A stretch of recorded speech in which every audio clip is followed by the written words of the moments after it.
তথাগত সেই সম্যক সম্বুদ্ধ আমাদেরকে শিক্ষা দিয়েছেন জগতের সকল বস্তুই সকল সংস্কারই অনিত্য, অনিচ্ছাবাতা সাংখারা, যেটা পালিতে বলে সংস্কার মাত্রই অনিত্য। এটা কিভাবে আমি বুঝবো? আমাকে ধ্যানের মাধ্যমে এই সত্য উপলব্ধি করতে হবে।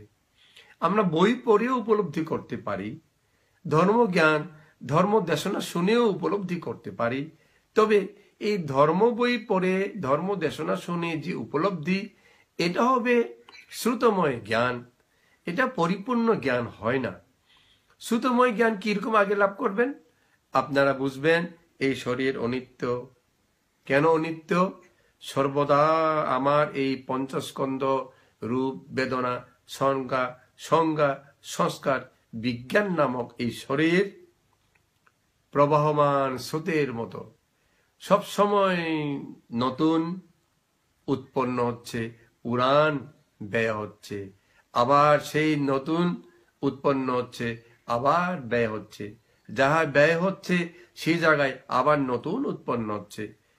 ভগবানের এই কথা বিজ্ঞানসম্মত।